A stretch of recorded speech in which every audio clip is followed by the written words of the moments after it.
नमस्कार। आप सभी का हमारे चैनल जय गुरुदेव उत्तराखंड पर एक बार फिर से बहुत बहुत स्वागत है। कामना करते हैं कि आप सभी स्वस्थ होंगे। तो आइए लेकर चलते हैं आपको आज के अद्भुत विशेषांक की ओर। आज का अद्भुत विशेषांक एक बहुत ही अद्भुत जानकारी पर आधारित है और जैसे कि आपने शीर्षक पढ़ ही लिया होगा, तो शीर्षक के अनुरूप आज आपको एक ऐसे नियम, एक ऐसे कार्य के विषय में जानकारी देंगे जो कि अपने जीवन में यदि आप अपनाते हैं तो निश्चित तौर पर आप किसी भी कार्य क्षेत्र से जुड़े हो, कोई भी काम करते हो, किसी भी रूप से आपकी आजीविका चल रही हो या जो भी जीवन में आपका स्वप्न हो, हर क्षेत्र में आपको कामयाबी मिलना तय ही है।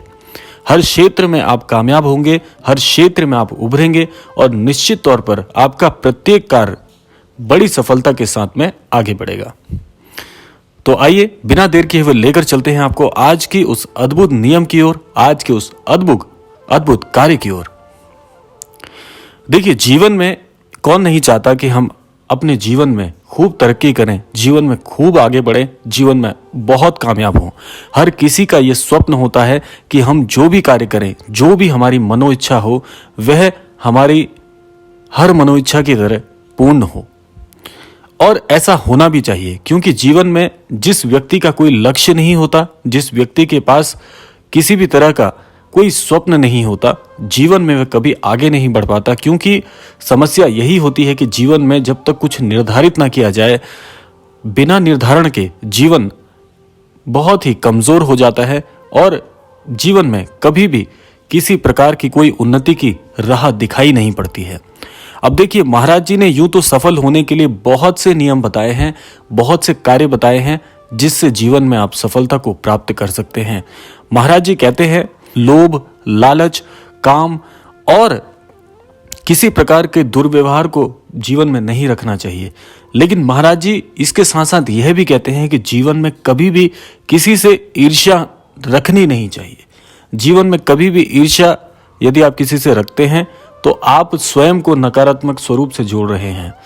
देखिए, कभी भी जीवन में एक बात का आपको हमेशा ध्यान रखना है कि किसी से भी ईर्ष्या ना करिए। जीवन में यदि आपको कोई दिख रहा है कि बहुत आगे बढ़ रहा है, कोई व्यक्ति बहुत तरक्की कर रहा है या किसी भी रूप से आपको लगता है कि वह आपसे आगे है, तो कभी भी उससे जलन, ईर्ष्या का भाव मत रखिए।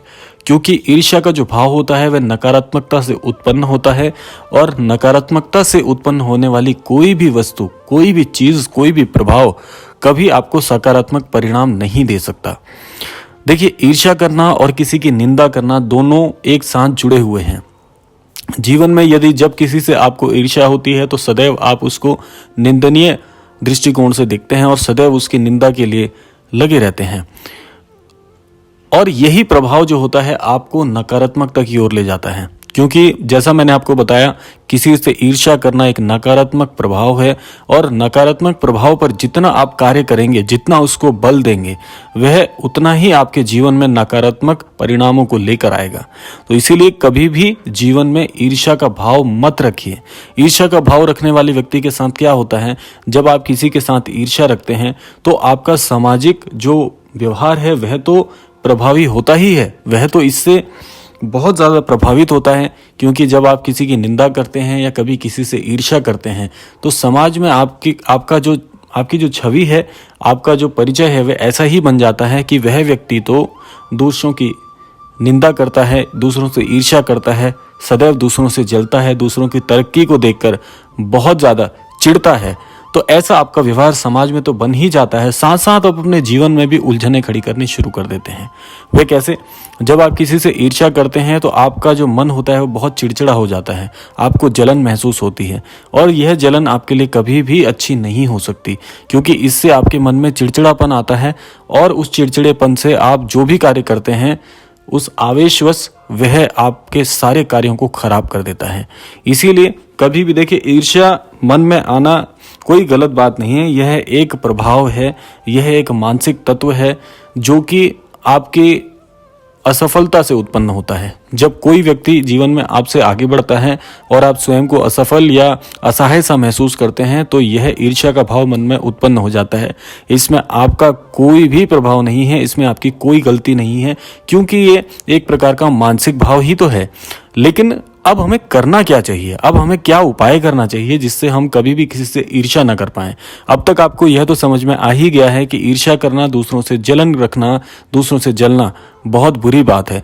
लेकिन उपाय क्या हो सकता है? अब उपाय आप सुनिए।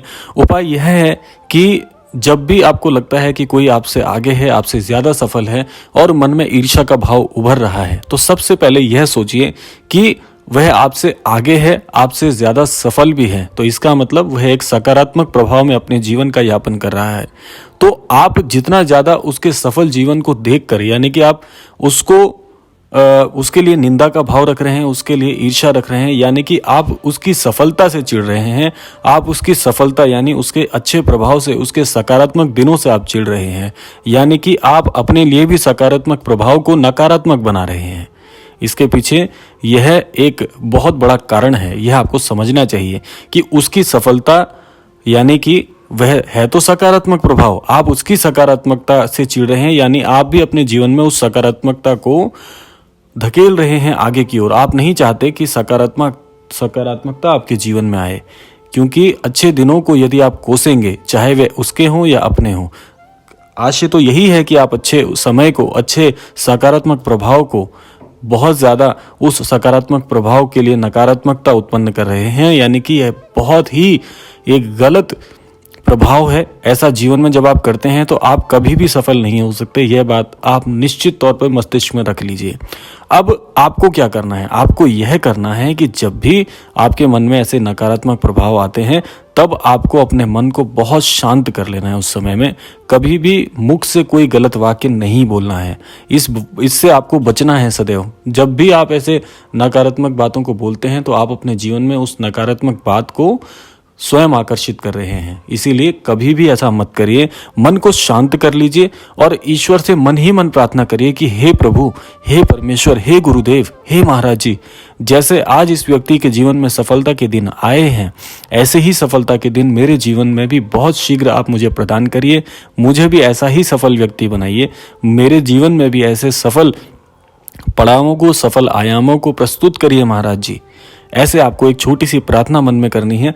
और ये इतनी चमत्कारिक प्रभावना है, ये इतना चमत्कारिक प्रभाव है कि जब आप ऐसी छोटी प्रार्थना बोलेंगे, आप महाराज जी के समक्ष कह दीजिए ये बात। जब भी आपको जलन होती है तो यदि महाराज जी का स्वरूप वहाँ पे उत्पन्न है, यानी कि महाराज जी का छवि चित्र है, तो आप उनके समक्ष कह दीजिए। अगर छवि चित्र नहीं है तो मन ही मन ये छोटी सी प्रार्थना कर लीजिए कि हे ईश्वर, हे महाराज जी, हे बाबा जी, मेरे जीवन में भी ऐसे सफल दिन आप लेकर आइए। मेरे जीवन में भी सफलता का मुख मुझे दिखाइए। मैं भी जीवन में सफल होना चाहता हूँ या चाहती हूँ, मुझे भी ऐसा प्रभाव दीजिए। जब ये छोटी सी प्रार्थना आप करते हैं तो ये इतनी चमत्कारिक होती है। इससे होता क्या है? इससे यह होता है कि वह प्रार्थना आपके लिए सकारात्मक हो जाती है। जहाँ पर अभी तक आप उस व्यक्ति की या उस प्रभाव की निंदा करते थे या फिर आप ईर्ष्या करते थे, पहले तो आप नकारात्मक चीज़ों को उत्पन्न कर रहे थे, लेकिन ये प्रार्थना इतनी सकारात्मक होती है कि आपके लिए सकारात्मकता को आकर्षित करती है। और जीवन में कभी भी आपको इसके बाद किसी से जलन नहीं होगी, कभी भी किसी से ईर्ष्या नहीं होगी। और जब ये धीरे धीरे अपने जीवन में इस उपाय को आप करना प्रारंभ करते हैं तो आप पाएंगे कि आपके लिए जो अब तक उलझनें बन रही थी वह सब सकारात्मक हो गया। जीवन में अच्छे अच्छे प्रभाव, जीवन में अच्छी अच्छी घटनाएं आपके साथ होने प्रारंभ हो जाएगी। बहुत चमत्कारिक उपाय है, आप इसको अपना के देखिए, अपने जीवन में उतार के देखिए। महाराज जी ने इसीलिए कहा है कि काम, क्रोध और ईर्ष्या, इन सभी से बचना चाहिए। तो इसीलिए मैंने इन तीनों में से आज ईर्ष्या वाले भाग को आपके लिए बनाया ताकि आपको समझ में आए कि ईर्ष्या करना कितनी बुरी बात है। तो इसीलिए इस प्रभाव को छोड़िए आज से, अभी से। दूसरों के अच्छे सफल दिनों में या उनकी सफलता के लिए आप स्वयं को प्रसन्न करिए। आप यह प्रार्थना करके देखिए, आप पाएंगे कि आपको कभी जीवन में किसी से जलन नहीं होगी और आप पाएंगे कि आपका जीवन भी धीरे धीरे सुधर रहा है और ईश्वरीय कृपा आप पर धीरे धीरे प्रभावी रूप से बरसना प्रारंभ हो जाएगी। तो यह था आज का विशेषांक। आशा करते हैं आज का विशेषांक आपको अवश्य पसंद आएगा। अब समय आता है प्रार्थना का। महाराज जी से मैं प्रार्थना करता हूँ इस क्रमांक के द्वारा कि हमारे सभी अनन्य दर्शकों के जीवन में सफल प्रभाव यूं ही बनाए रखें, अपना आशीष अपना आशीर्वाद इसी प्रकार से बनाए रखें, सभी को सुखी रखें, सभी को स्वस्थ रखें। इसी के साथ साथ विदा लेते हैं आज के क्रमांक से। मिलते हैं अगले क्रमांक में, तब तक के लिए जय श्री राम, जय गुरुदेव, जय उत्तराखंड।